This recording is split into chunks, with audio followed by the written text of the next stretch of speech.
पुढची रेसिपी काय मावशी? आता पुढची रेसिपी आहे मँगो मस्त मूड. मँगो मस्त मूड. मँगो म्हटल्यावर आपोआप मूड मस्त होतोच.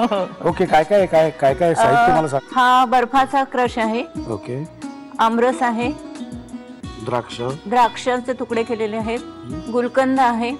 खसचं सरबत आहे. सब्जाचं भिजवलेलं बी आहे. हे गार्निशिंग साठी किवी आणि पुदिना.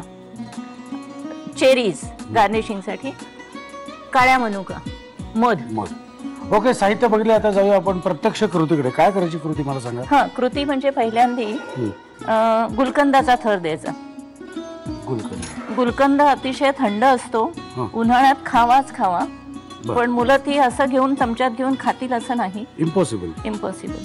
म्हणून त्यांना अशा प्रकारे खायला घातला की तो नकळत त्यांच्या पोटात जातो. बरोबर.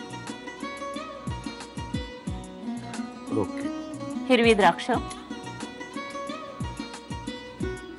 त्याच्यानंतर हे खसचं सरबत, वाळ्याचं सरबत. कुठलं हे?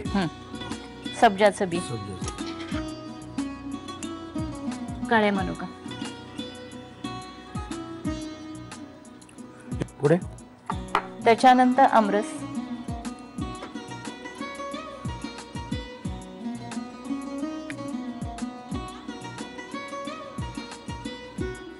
शपथ, काय होणार आहे माहिती हे ड्रिंक.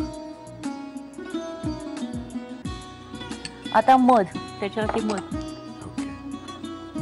मध पण उष्णच, पण प्रकृतीला अतिशय चांगला. बर्फाचा क्रश घालूया. चेरीज.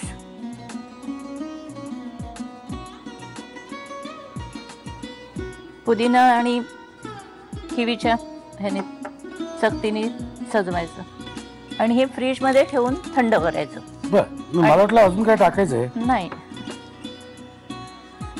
या बात. लहान मुलं आली की फ्रीज वरती धाड टाकले नाही तर अगदी खरं नाही. मला आपलं विचारायचं वाटतं की हे तर आपलं ड्रिंक तर रेडी झालेलं आहे, पण इथून साईडने आपल्याला काय काय लावायचं म्हटलं तर काय काय लावता येईल. इथे आपण पिठी साखर लावू शकतो किंवा डेसिकेटेड कोकोनट लावू शकतो. First class. सुंदर. It's your call. लिहून घ्या साहित्य आणि कृती. मँगो मस्त मूडी बनवण्यासाठी लागणारं साहित्य: बर्फाचे तुकडे, आमरस, द्राक्षाचे तुकडे, गुलकंद, खसचं सरबत, भिजवलेला सब्जा, पुदिना, किवीचे तुकडे, चेरीज, काळ्या मनुका आणि मध. कृती: प्रथम एका ग्लासमध्ये गुलकंदाचा लेअर देऊन त्यामध्ये हिरवी द्राक्ष, खसचं सरबत, भिजवलेला सब्जा, काळे मनुके, आमरस, मध आणि बर्फाचे तुकडे घालावेत. त्यावर चेरीज, किवीचे तुकडे आणि पुदिन्याच्या पानांचं गार्निशिंग करून मॉकटेल सर्व्ह करावं.